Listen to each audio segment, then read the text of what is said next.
What if I told you that there was almost a Toy Story movie where Andy's mom got remarried, the gang travels to Mexico, and a Spanish Buzz Lightyear fights smugglers who are trying to steal a golden idol? Well, that's the movie we'll be discussing today, with the help of the Unmade Movies writer, Jim Herzfeld, as we break down the development, plot, and cancellation of the blended family draft of Toy Story 3. The year was 2004, and Disney and Pixar were breaking up. After years of compounding tension between the two companies, news broke that once Pixar finished out their existing deal with Disney, they would part ways and look to work with other studios. Interestingly, the head of Disney at the time, Michael Eisner, wasn't concerned by this major loss. In fact, he believed that Disney didn't actually need Pixar because, as part of their original deal, Disney owned everything that Pixar created while working with them, which meant that Disney was technically able to create sequels to Pixar movies regardless of Pixar's involvement. Eisner figured that Disney could just make those sequels in-house, and that nobody would really know the difference. To do this, Disney would open up Circle 7 Animation in 2005, with one goal: create Pixar sequels that release annually. The first sequel on the docket would be Toy Story 3, slated for a theatrical release in spring of 2008. Meanwhile, Jim Herzfeld was coming hot off of the back-to-back successes of Meet the Parents and Meet the Fockers, when Disney contacted his agents and asked him if he wanted to write Toy Story 3. So pretty quickly I was just like, okay, meet with Disney, and somehow or another, I think I made a choice. They threw a bunch of ideas at me. They pitched me the blended family thing, and I went, kind of doing the math in my head, like, oh, was there a story there? What's that? And I went, okay, I get that. It's the gang, and then suddenly, because Andy's family is changing, their family's going to change. Yeah. And I went, I can make that work. From there, he began developing his story for what would be called the blended family draft of Toy Story 3, that would have seen our gang have to integrate with the toys of a young girl, in addition to following up on a tease from the end of Toy Story 2. The natural thing was, okay, there's a new girl. I mean, it seemed to make a lot of sense to have a girl who's about Annie's age, and suddenly there's all these girly toys, and that's the threat to, just like the growing pains you would have as a human blended family, the toys are having that as well. Plus, the great thing that I remember thinking, oh, this will be, was to suddenly have Jessie showing feelings for Buzz, and Woody, who's kind of a Luke and Leia thing with Jessie and Woody. Yeah. Like, he's protective of, he has no interest in being, they're like brother, sister, but he doesn't, and you just kind of like, no, we're friends, don't do that. As Herzfeld progressed writing his draft, he discovered a very unorthodox wrinkle in how Circle 7 was developing Toy Story 3. In the course of speaking to some of the guys and kicking around ideas, I made some off-the-cuff remark about how, oh, what if one of the, blah, blah, blah, blah, blah, this toy should get recalled.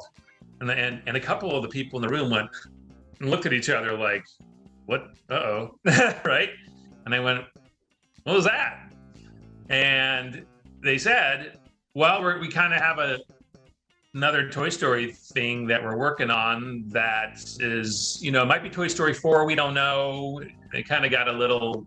After that, it became pretty clear that the blended family draft was actually in direct competition with this so-called recall script to become Toy Story 3. And I knew at this point, as I started to hang out more and talk to people, and it wasn't, that I was suddenly in a situation where, hey, Jim, you may or may not be writing Toy Story 3. We've got some other projects that you're competing with. Which, when I kind of got a whiff of that, part of me was like, geez, I don't remember when I signed up for a contest, but the other part is like, oh, all right, the competitiveness kicks in and you're like, I don't care who's writing the other one, mine's going to be better. But before we find out if Disney thought that Herzfeld's script was better, let us, in a Hema Studios exclusive, take a deep dive into this plot for ourselves. Our story begins on a seemingly normal day in Andy's room. Rex leaps off of a shelf, trying to scare an unimpressed Jessie and Bullseye, but he lacks the element of surprise. Mr. and Mrs. Potato Head bicker, while him and Zurg sit at Andy's computer, emailing his grandmother about how he doesn't want any toys for Christmas. Ham asks the others if he should add some X's and O's at the bottom of the email, but Buzz has no idea what Ham is talking about, which leads a lightly annoyed Jessie to shake her head and ask him if there are any girls in his galaxy. Buzz blushes and reveals that since Zurg carries and births their own young, the evil Emperor is technically an Empress. Embarrassed, Zurg fires at Buzz when a stray ball hits a wall switch connected to a plugged-in vacuum, and after a brief bit of Woody, Buzz, and the other toys getting demolished by this machine, Jessie steps in and manages to turn the vacuum off, which leaves Buzz smitten.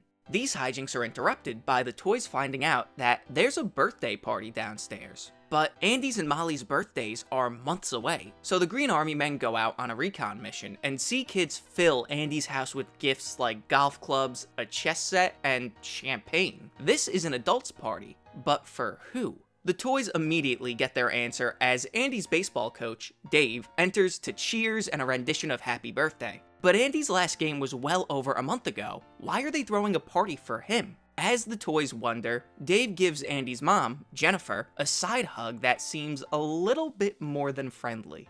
Over the next few months, love is in the air. Dave bonds with the entire Davis family, acting as a wonderful father figure to Andy and Molly, while also being a fantastic boyfriend to Jen. And the toys are impressed. It's almost too good to be true. No sooner than that thought leaving Woody's lips, Dave pulls up Andy's driveway. But he's not alone. With him is his 9-year-old daughter, Sunny, who's introduced to Andy and Molly, but she has met Jennifer before and very clearly isn't a fan. As Sunny and Andy enter his room, she sees Woody and Jessie and lightly teases Andy about his old dolls. He matter-of-factly tells her that Woody was his dad's doll, and remarks that he doesn't have a dad anymore. Sunny could tell that she hit a nerve, so she shifts to an upbeat demeanor and reaches into her backpack to show Andy something of hers that's old, a family heirloom that she had to bring to class for show and tell. But this is interrupted by the smoke alarm going off. Dave burnt their dinner, so the kids go downstairs to watch Dave run across the front lawn with a flaming tray of meatloaf. The gang leaps to life and immediately expresses disdain for Sunny. But they're interrupted by Sunny's family heirloom, a porcelain doll from the 1940s, and then 3 more toys. A portable DVD player named Mr. Minutia, his disc carrier, Junior, and a fashion doll named Dee Dee. Needless to say, they aren't fans of Andy or Jennifer or really any of this entire situation. Suddenly, Rex leaps down from his shelf to try and scare the old doll, successfully employing the element of surprise. She screams, tumbles off the desk, and shatters into dozens of pieces. Everybody is shocked, and Dee Dee tells Andy's toys that somebody is going to pay for this.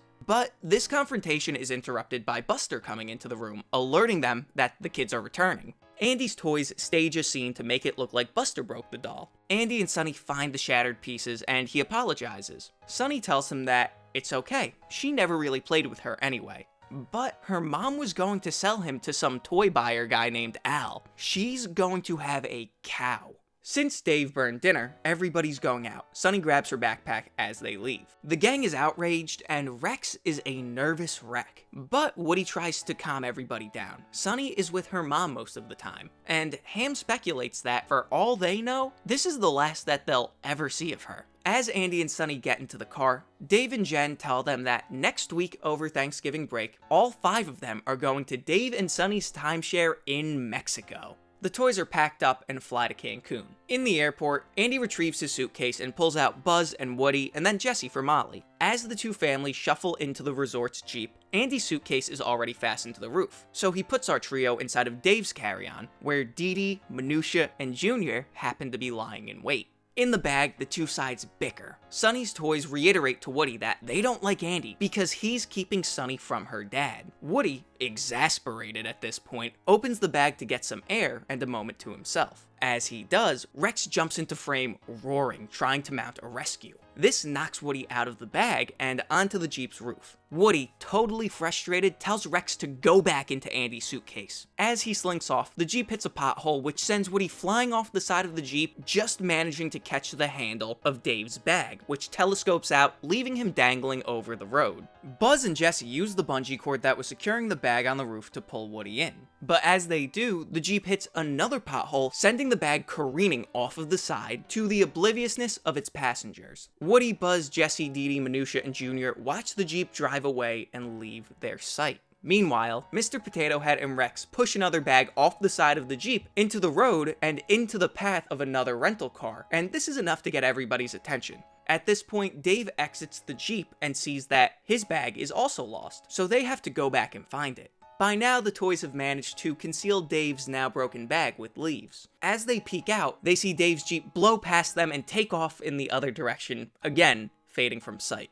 They are officially lost. Just when things seem like they can't get any worse, a fancy 4x4 appears on the horizon. Its passengers are two smugglers, the dapper Damon and a local named Tito, who are aggravated that their campsite keeps getting ransacked and they need to keep searching for new supplies. They spot the abandoned suitcase on the side of the road and, nearly sight unseen, throw it into the truck's shell to take back to their base camp. Back at the resort, Andy and Sunny are both totally depressed, but Dave assures them his bag has a tag with his phone number and name of the resort. Maybe somebody has already found the bag and is on their way back right now.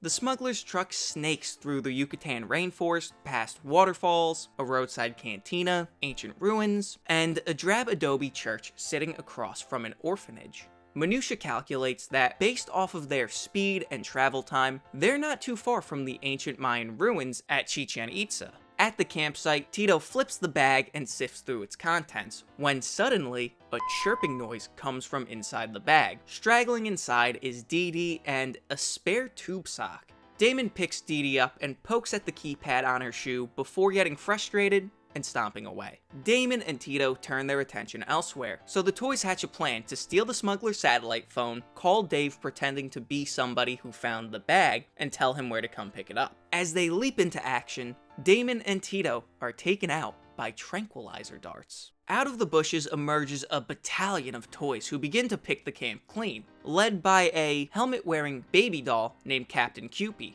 In this commotion, our heroes manage to grab the phone just before these pillagers do. But during this, Dave's bag is taken as loot, with Minutia and Junior still inside. Buzz takes off and leaps into the bag unnoticed, and as the others ready themselves to follow, they're spotted by Cupid, who confiscates the phone and takes them prisoners.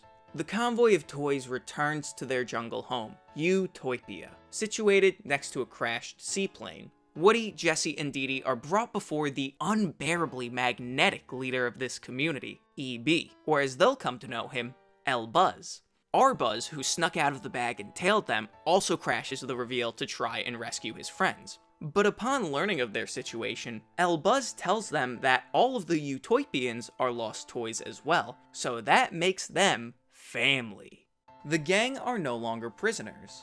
They are honored guests. Damon and Tito come to in the empty campsite, frustrated but not worried, because since their robbers also took their satellite phone, they can track it the next time somebody makes a call. El Buzz shows the gang around his utopian paradise, remarking how he will never leave his perfect home, when they're eventually introduced to Goldie, a motherly solid gold idol that's over 800 years old. She was stolen from a museum and smuggled with the rest of the Utopians on the now crashed seaplane. Jessie asks why anybody would want to smuggle toys, and then our heroes slowly realize most of El Buzz's buttons are stickers. Slinky Dog's box is labeled Stinky Dog. Instead of Mr. Potato Head, they have Mr. Papaya Head. The Utopians, along with most of the other cargo on the plane, are knockoffs, and proud of it. Later, Woody puts on a voice and calls Dave, and they set up a rendezvous at the Chichen Itza ruins at 9 the next morning. Andy and Sunny are pumped. So are Rex and the Potato Heads. That night, at a Utopian bash, Dee Dee asks Jessie how long she's had the hots for Buzz. She could tell. Jessie thinks Buzz is handsome, but she thinks he won't really see anything in a tomboy like her. Dee Dee thinks Jessie is adorable, so she whisks her away to give her a makeover. Meanwhile, El Buzz asks our Buzz how long he's had a crush on Jessie. He could tell. Buzz likes her, but every time he tries to make a move, it never makes an impression, so he asks El Buzz for some help with that. Cupid supervises some G.I. Joes who are fixing Dave's bag using wheels from Larry Vuitton bags that were inside the plane. Meanwhile, Minutia and Junior emerge from the wreck awestruck by the variety of cargo on board. Scuba gear, a spear gun, illegal fireworks, pirated DVDs. There's a lot in there. Cupid explains to Woody that the plan for tomorrow is that they will run the bag down the hill to where the jungle meets the ruins. Woody wants to make sure that they can be there by 9 a.m., so they set an alarm for 8.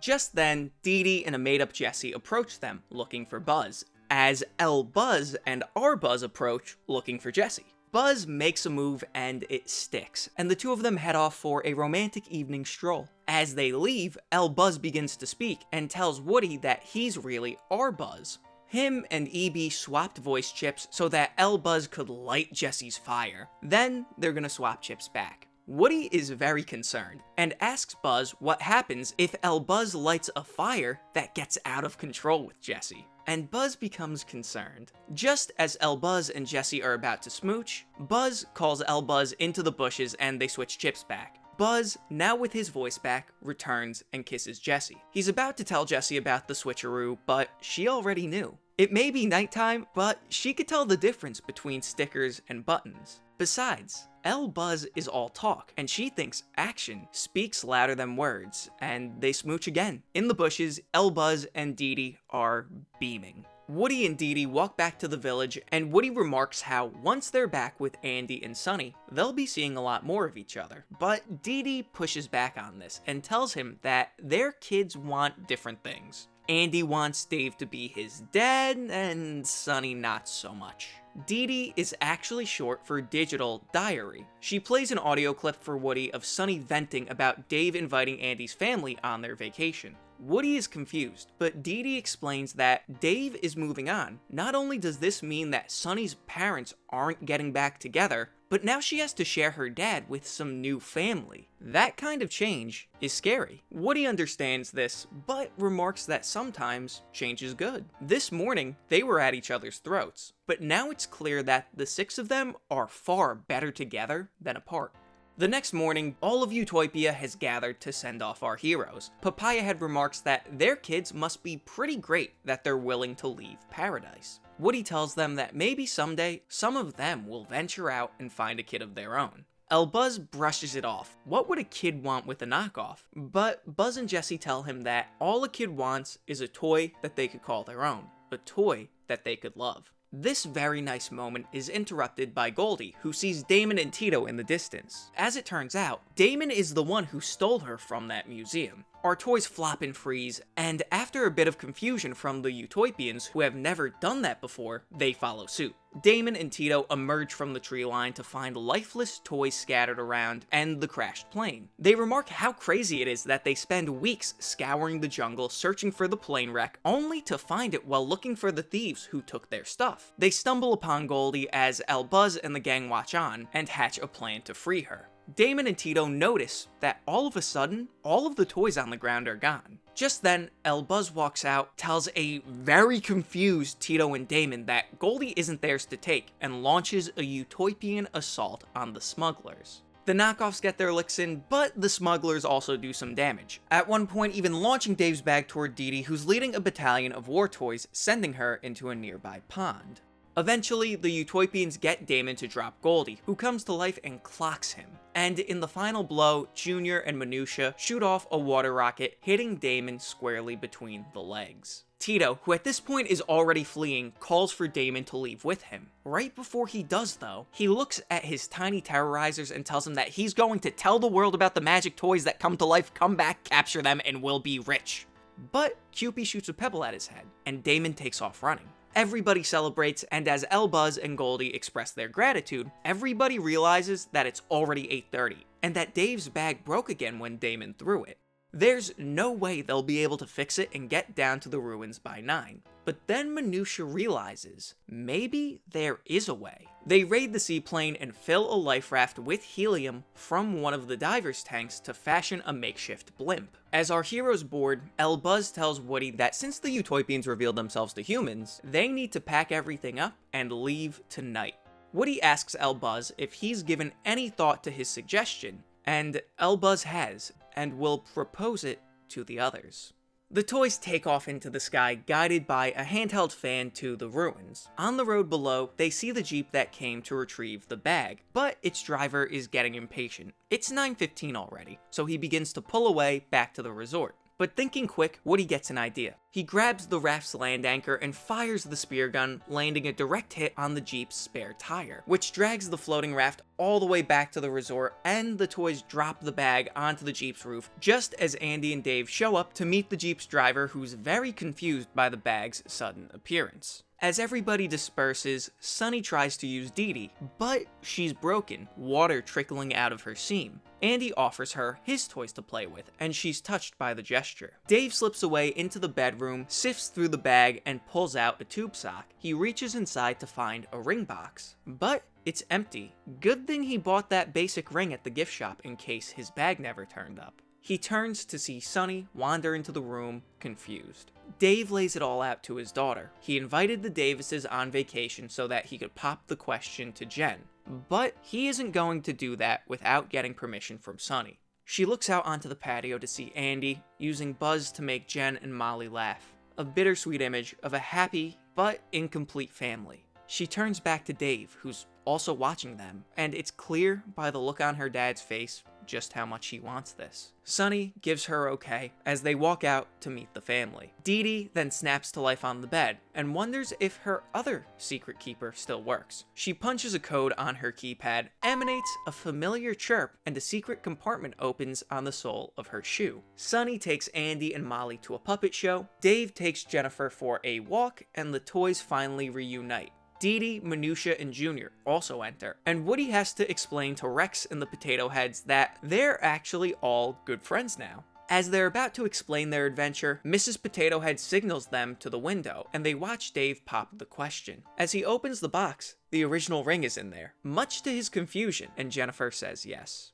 Dee Dee remarks that they're going to be a family, which prompts Jessie to wonder how Buzz and his family are doing. Woody uses the hotel phone to call Dave, who wants to repay the man who found his bag. Woody tells him that he could buy him lunch tomorrow at a taco stand behind an old adobe church. The next day, the family drives to the church. In the courtyard, there are nuns, priests, and happy kids hitting piñatas, but nobody who sounds like the manure salesman that Woody described to Dave. Woody and Buzz watch from the car as the first piñata bursts open and Utopians fall out. Early that morning, the nuns woke up to find the toys lying everywhere in the courtyard and put them into piñatas. The last piñata bursts and Buzz falls out into the arms of a surprised little boy. He hugs his new best friend, happier than he's ever been, and over the little boy's shoulder sees Buzz and Woody in Andy's car's back seat, smiling. He smiles back, truly happy.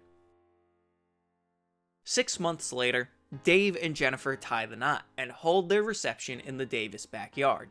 In Andy's room, his and Sunny's toys are all dancing together, including Sunny's old doll, now glued back together. As Ham, Minutia, and Junior sit at Andy's computer reading a news article about Goldie, who's reunited with her family having been returned to the museum, Dee Dee wonders whatever happened to the smugglers. Meanwhile, in a Mexican psych ward, a psychologist sits with a manic Damon.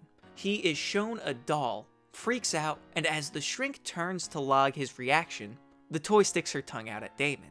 Buzz remarks to Woody how crazy it is that life can change so fast. Woody asks him how things are between him and Jessie, and Buzz gushes about how great she is and how even after 6 months, she's in no hurry to tie the knot herself. No sooner than those words leave his lips, Jennifer, outside, throws her bouquet, which soars through the window past Buzz and Woody, and in a very intentional catch, is received by Jessie. Maybe Dave and Jennifer's wedding was only the beginning. I really dig this script. Between Dave, Sunny, and the Utopians, it expands the world and scope of the series in such a neat way, while at the same time feeling like a very natural follow-up to Toy Story 2. In some ways, even feeling like more of a direct sequel than the Toy Story 3 that ultimately released. So, with a story that was so well done, that raises the question, why did it get canned? As Herzfeld completed his script, Circle 7 was beginning to onboard animators and directors. Things seemed to be ramping up, and this is around the time when the dueling Toy Story 3 scripts came to a head. I find out that there's going to be a weekend read. It's literally going to be Eisner and Bob Iger reading my draft of Toy Story 3 and presumably the other draft that I didn't know much about, but I I think they told me, like I said, because I pitched the idea of a toy being recalled, and they went, "Oh shit!" So I knew it was a recall thing. And so Monday morning, they said, "Guess what? Bob and Michael read the drafts, and by far yours was the best written draft. It was far superior in terms of execution and everything." And I went, "Yay!" And they said, "But they think the recall story is more commercial and will work better and all that." And I went, "Okay." They go, "Wait, before you bum out. Now they want you to rewrite that." From there, Herzfeld began work on rewriting the equally ill-fated recall draft of Toy Story 3, which saw Buzz get shipped to Taiwan due to a defect with Woody and the rest of the gang trying to rescue him, effectively rendering the blended family draft of Toy Story 3 cancelled.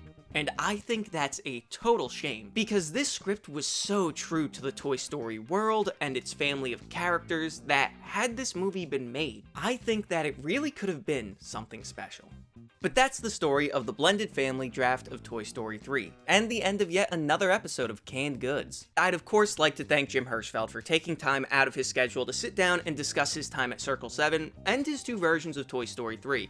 His insight and generosity was what made this video possible. So again, Jim, thank you so much. But until next time, thank you so much for watching, be good to each other, and stay Hemis.